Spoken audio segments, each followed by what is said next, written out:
morning all of you. How are you? I hope you all are fine. Students, in our previous classes we finished our concentration terms. We are left only with one concentration term, that is normality. ठीक है, normality basically आपका होता है क्या, number of gram equivalents of solute present in 1 liter solution. कि आपका 1 litre solution में कितने gram equivalent of solute present है और नंबर ऑफ ग्राम इक्विवेलेंट्स क्या होते हैं ये मैं आपको पहले कल मतलब लास्ट क्लास में शायद हमने डिस्कस भी किया था, इसको आज भी डिस्कस कर लेंगे। तो देखो नॉर्मेलिटी का फॉर्मूला क्या बना आपका, नंबर ऑफ ग्राम इक्विवेलेंट किसके, सॉल्यूट के, अपॉन में वॉल्यूम ऑफ सॉल्यूशन किसमें, लीटर में।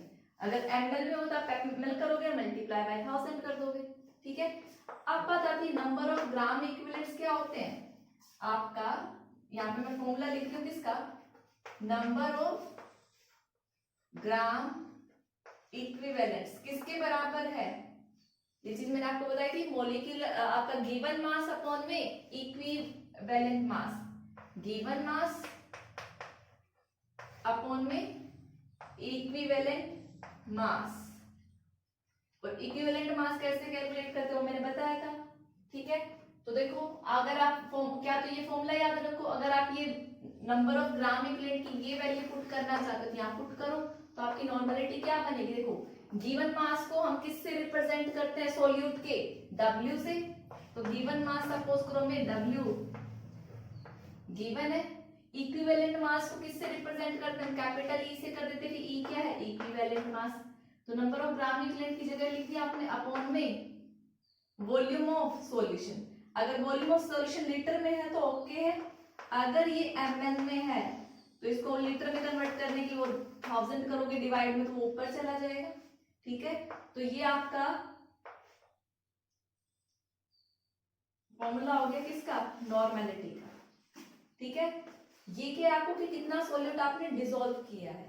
तो देखो लैब वगैरह में हम क्या आपको बोलते हैं कि आपको इतने नॉर्मल सॉल्यूशन बनाना है तो आप कितना वेट लोगे, सपोज करो मैंने कहा आपको 2 नॉर्मल NaH सॉल्यूशन बनाना है तो आप अपने बॉक्स में से कितना NaH वेट करोगे और कितने लीटर सॉल्यूशन में डालोगे।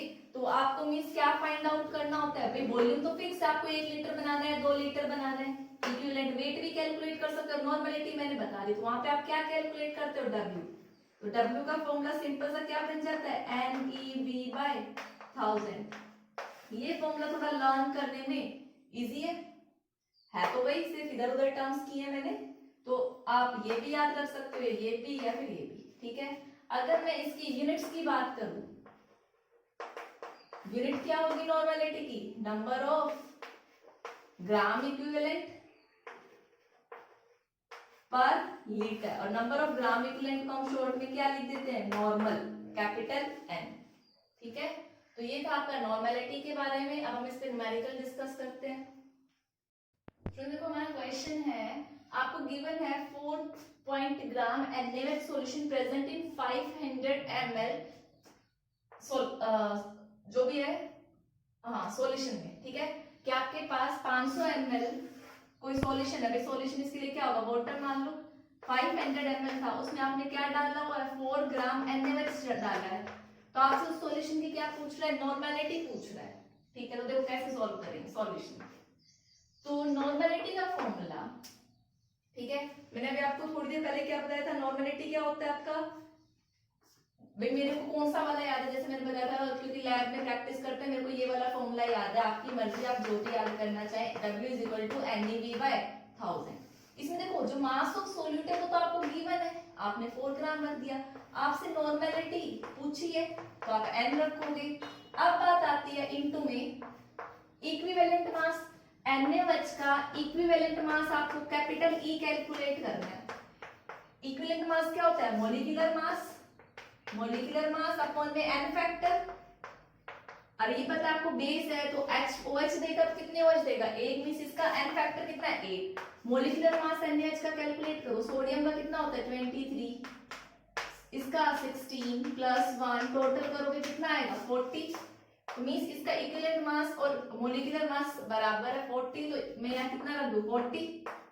वॉल्यूम आपको देखो 1000 नीचे है, मतलब मैंने ml में लिखा है ये 1000, तो डायरेक्ट मैंने क्या लिख दिया 500 ml। और ये जो 1000 है ये इसको लीटर बनाने के लिए, और कोई फंक्शन नहीं है इस 1000 का, ठीक है। तो आप इजीली सॉल्व कर सकते हैं। आपको नॉर्मलिटी चाहिए तो बाकी टर्म्स देखो यहाँ से, तो ये 0 0 कैंसिल आउट, ठीक है।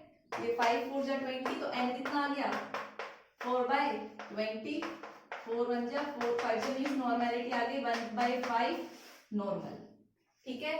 अब देखो इसी तरह का एक और क्वेश्चन मैं आपको देती हूँ। सपोज करो मैंने आपसे कहा कि यू हैव गिवन, आपको प्रिपेयर करना है, ये मैं थोड़ा लैब के तरीके जैसे मैं बता रही थी आपको वो क्वेश्चन दे रही हूँ। You have prepare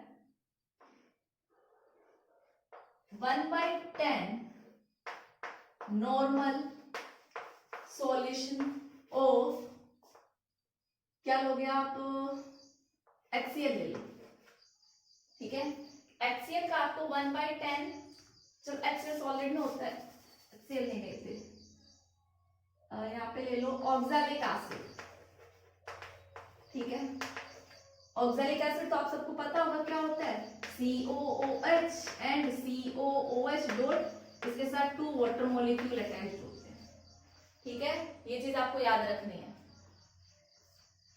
in 1 litre solution, 1 litre solution में आपको, तो आपको बताना है आप ऑक्सैलिक एसिड कितना लेंगे 1 लीटर सॉल्यूशन में इतना नॉर्मल बनाने के लिए। मींस आपसे क्या पूछा, W पूछा, तो फॉर्मूला क्या हो गया NEB/1000। नॉर्मलिटी कितनी है 1/10, तो नीचे आ गया 10। इक्विवेलेंट वेट, इसका मोलिकुलर मास आई थिंक 126 होता है, और ये ऑक्सैलिक एसिड है 2H+ देगा, तो 126 डिवाइडेड बाय 2, तो इसका इक्विवेलेंट वेट कितना होगा 126 डिवाइडेड बाय 2, तो 63 आएगा, ठीक है, डिवाइडेड बाय 2। वॉल्यूम आपको लीटर में 1 लीटर में दिया है, तो ऑब्वियसली बात है 1000 मत लिखो, ये डायरेक्ट अगर आप ml कर रहे हो तो ये फॉर्मूला, और ये लीटर में है तो ये फॉर्मूला, तो यहाँ पे क्या लिख दोगे सिंपली 1, इसको सॉल्व कर लो 63, तो आपका W कितना आ गया 6.3 ग्राम।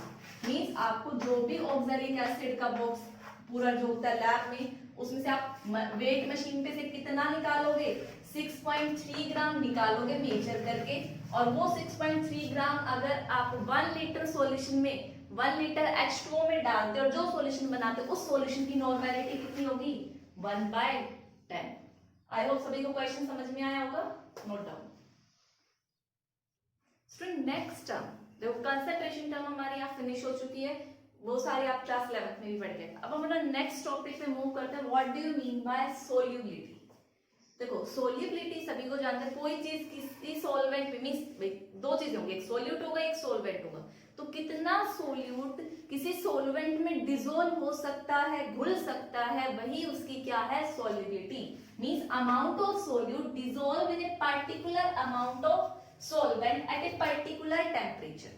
सपोज करो, देखो यहाँ पे मैं सॉल्युबिलिटी की बात कर रही हूँ, सोल्यूट सॉल्वेंट कोई भी हो सकता है, ठीक है। मैं solid in liquid, liquid in, मैं जनरल टर्म बात कर रही हूँ, ठीक है। मींस जब भी आप सोल्यूट किसमें डालते हो, सॉल्वेंट में डालते हो, तो आपका वो क्या बनेगा, सॉल्यूशन बनेगा, ठीक है। इसको एक एग्जांपल से कंसीडर करो, चीनी और पानी। भाई मैंने 1 गिलास पानी लिया, उसमें सपोज करो इसमें मैं चीनी डालती गई, ये वाटर है आपका H2O, और यहाँ से आप शुगर डालते रहे, शुगर डालकर आपने चीनी ली, घुल गई, फिर दोबारा और ऐड किया, वापस से घुल गई, ठीक है। एक स्टेज ऐसी आएगी जब चीनी घुलना बंद हो जाएगी, मींस वहां पे जो सोल्यूट और सोलवेंट की और जो सॉल्यूशन बन रहा है वो क्या है, एक दूसरे के इक्विलिब्रियम में आ गए।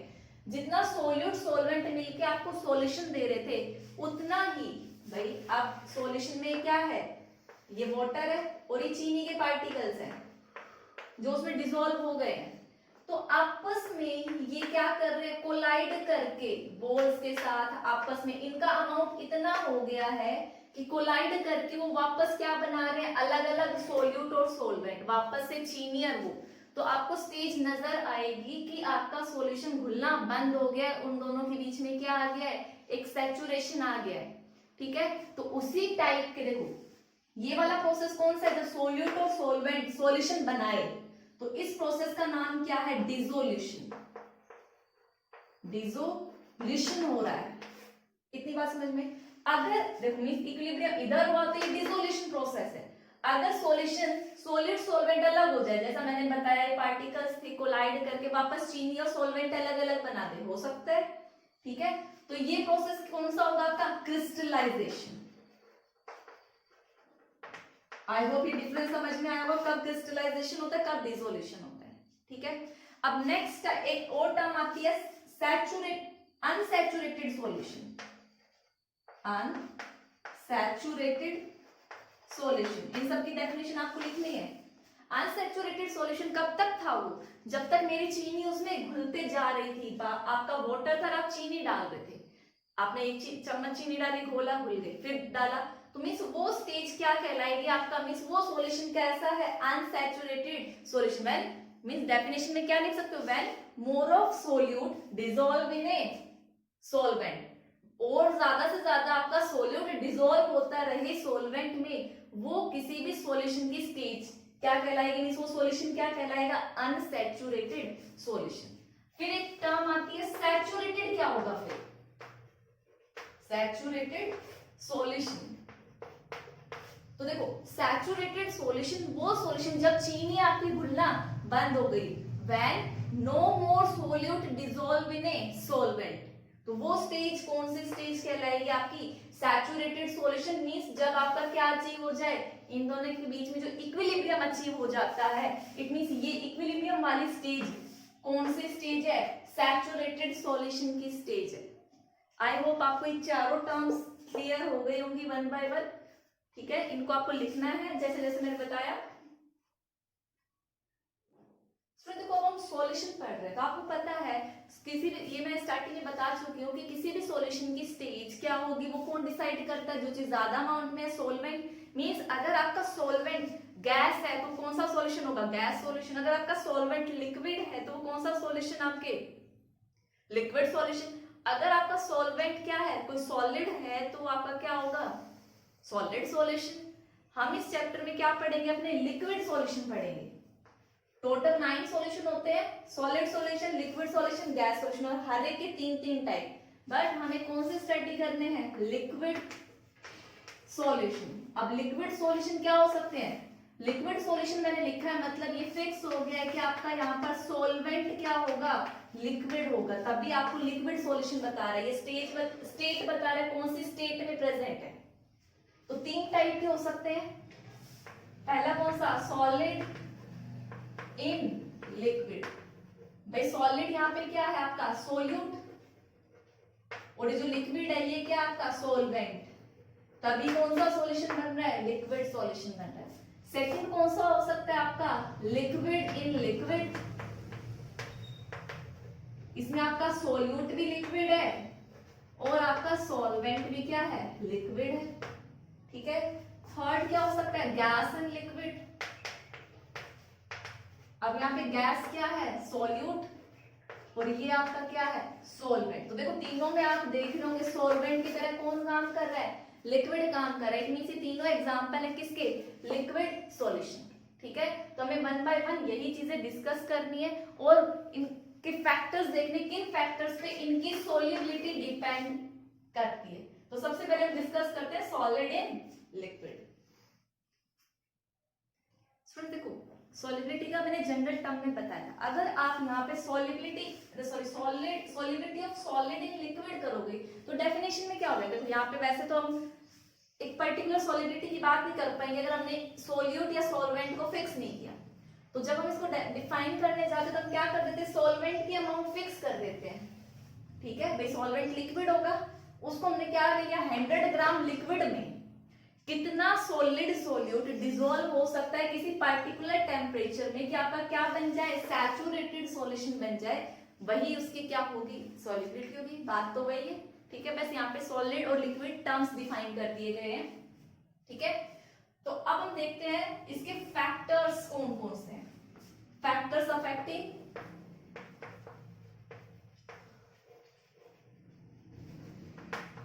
solubility of solid in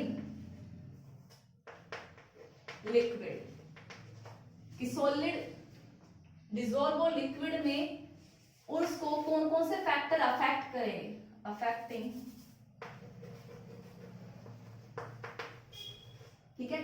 तो दो फैक्टर आते हैं आपके, पहला factor nature of solute and solvent,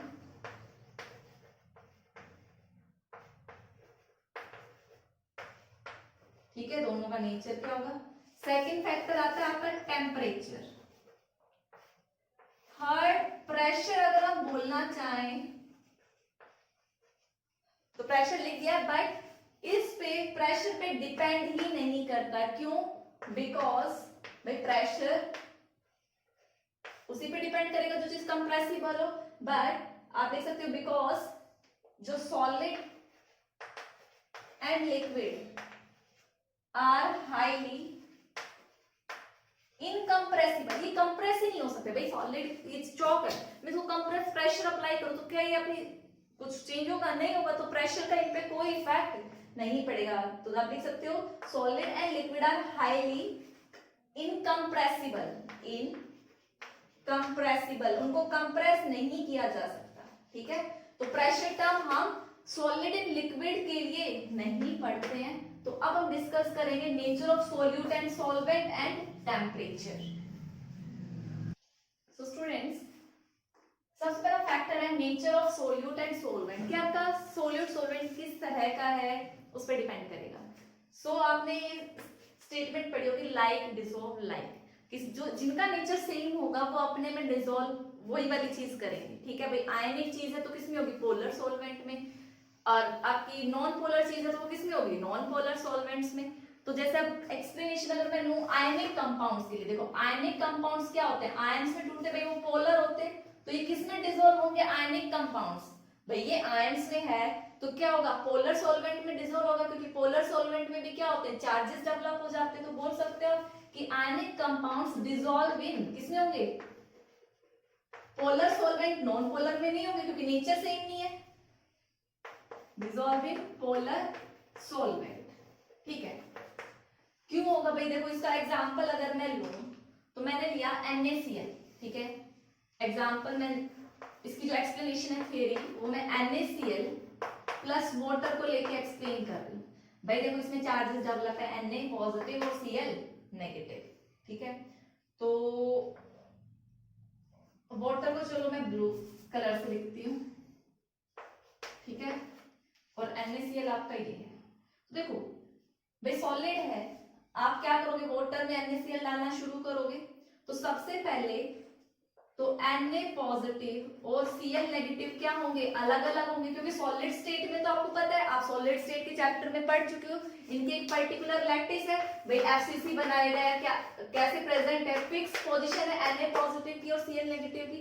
तो सबसे पहले तो अपनी लैटिस एनर्जी क्या करेगा, ब्रेक करेगा और आयंस में टूटेगा, पॉजिटिव में और नेगेटिव में। उसके बाद चारों तरफ क्या, देखो आपने वाटर में डिसॉल्व किया इसको, ये फर्स्ट स्टेज थी कि ये इसने पहले अपनी लैटिस तोड़ी, फिर वाटर में आपको पता है क्या है,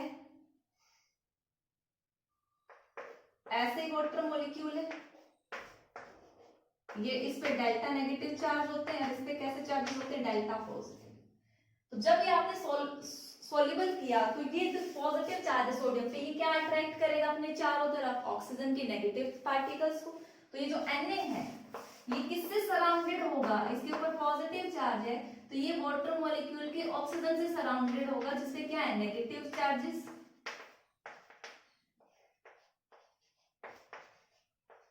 ठीक है।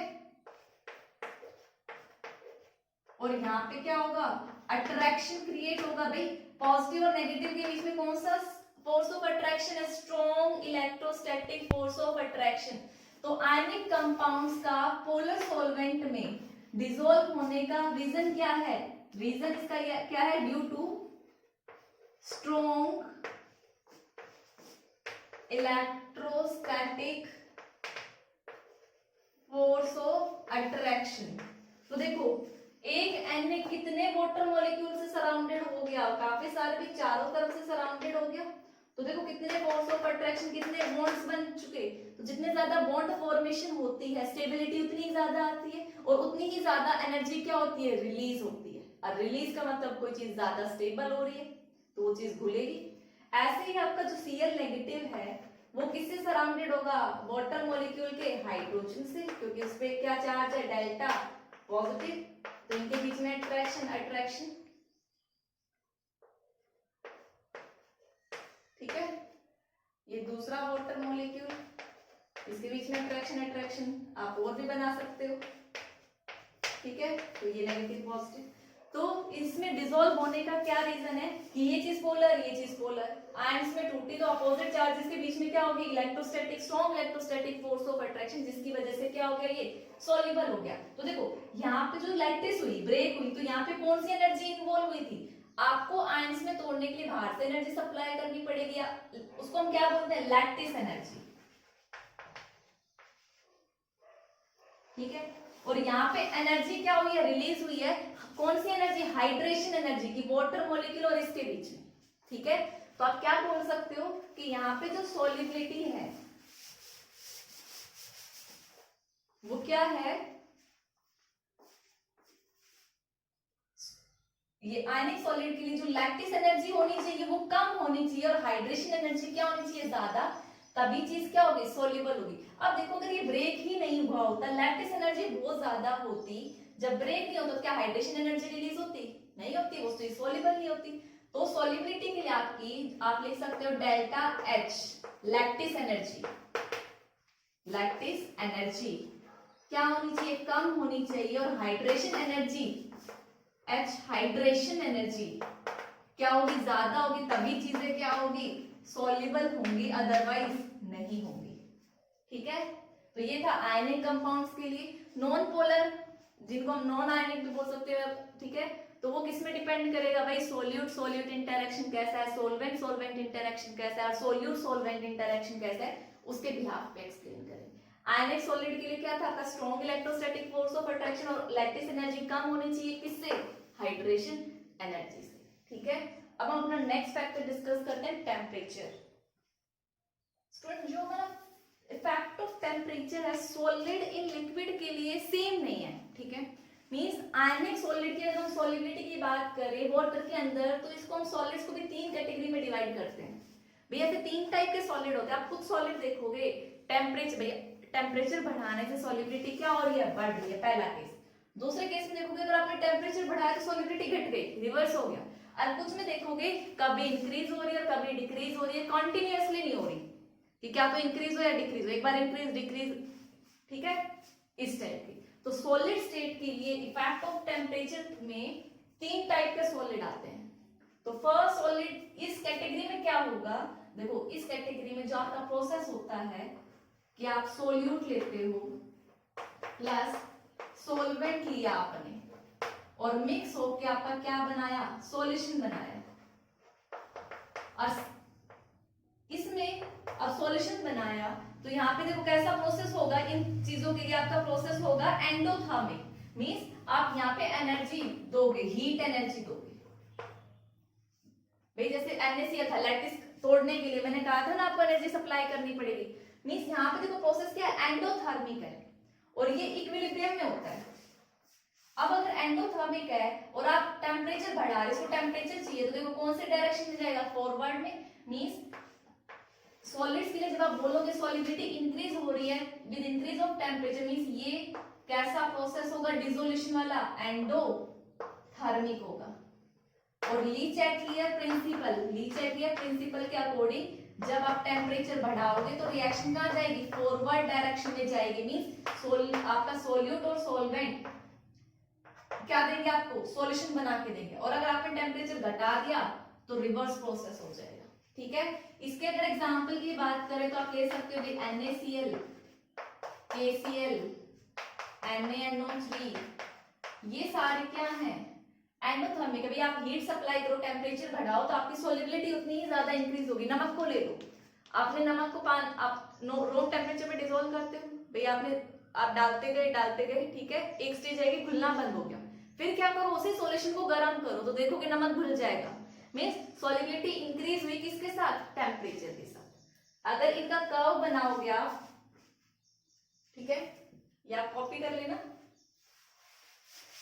अगर मैं ये ग्राफ की बात करूं तो इनका ग्राफ, इधर मैं सॉल्युबिलिटी लिखी, इधर टेम्परेचर, तो ग्राफ आपको इंक्रीज नजर आएगा कि सॉल्युबिलिटी इंक्रीज हो रही है विद इंक्रीज ऑफ टेम्परेचर। ठीक है, तो यहाँ पे हमारी कैटेगरी नंबर 1 फिनिश होती है। अब देखो सेकेंड कैटेगरी क्या बोल रही है, solubility decrease with increase of temperature. ये स्टेटमेंट क्या बताती है, जो आपका डिसोल्यूशन प्रोसेस है, मींस जो आप सोल्यूट में क्या डाल रहे थे, सॉल्वेंट डाल रहे थे और क्या बना रहे थे, सॉल्यूशन, और यहाँ पे क्या रिलीज होगी, हीट रिलीज होगी। अगर हीट हुई है तो मींस ये वाला जो प्रोसेस है जहां पे सॉल्युबिलिटी डिक्रीज होगी विद इंक्रीज ऑफ टेम्परेचर, ये कैसा होगा, एक्सोथर्मिक होगा। कुछ सॉलिड्स के लिए डिसोल्यूशन प्रोसेस एंडोथर्मिक है, कुछ के लिए एक्सोथर्मिक है। एंडोथर्मिक के लिए solubility increase with increase of temperature और एक्सोथर्मिक के लिए solubility decrease with increase of temperature. तो भाई आप अपना नीचे प्रिंसिपल लगा के देख सकते हो, यहाँ पे हीट प्रोड्यूस हो रही है और आप ऊपर से टेम्परेचर क्या करो, बढ़ा, तो रिएक्शन कहाँ आएगी, बैकवर्ड डायरेक्शन में। टेम्परेचर इंक्रीज करोगे तो रिएक्शन कहाँ मूव करेगी, बैकवर्ड में, और बैकवर्ड में मूव करेगी तो प्रोसेस कौन सा होगा, डिसोल्यूशन का तो है नहीं, तो सॉल्युबिलिटी क्या होगी, डिक्रीज होगी। यहाँ पे अगर मैं ग्राफ बनाऊं सॉल्युबिलिटी का टेम्परेचर के साथ में,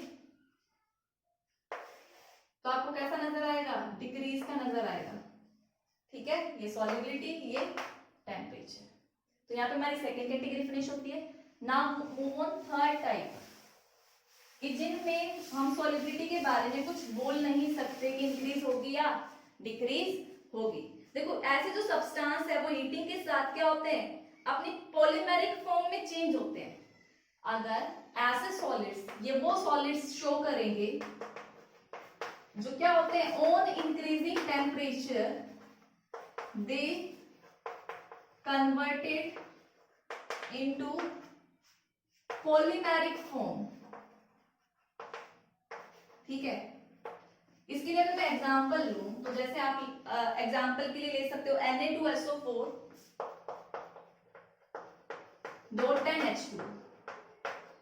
भाई मैंने इसको हीट करने लगी, टेम्परेचर ग्रेड मैंने हीट किया, तो सबसे पहले क्या होगा, Na2CO3, ये वाटर मॉलिक्यूल निकलेगा।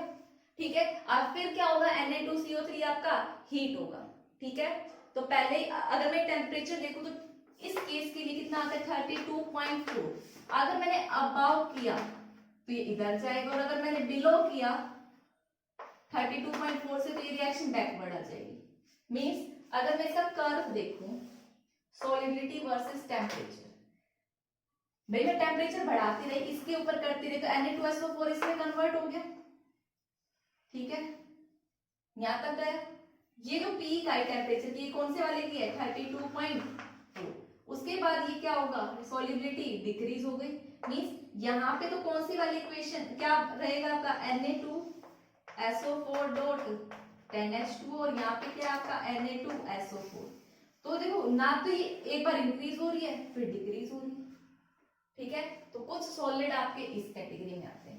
तो सॉलिड्स के लिए टेम्परेचर के साथ सॉल्युबिलिटी का वेरिएशन वेरी करता रहता है, वो डिपेंड करेगा किस टाइप का सॉलिड है, मींस प्रोसेस कौन सा है, एक्सोथर्मिक है, एंडोथर्मिक है, या कोई ऐसा सॉलिड है वो हीटिंग पे अपनी पॉलीमेरिक फॉर्म्स में कन्वर्ट हो रहा है।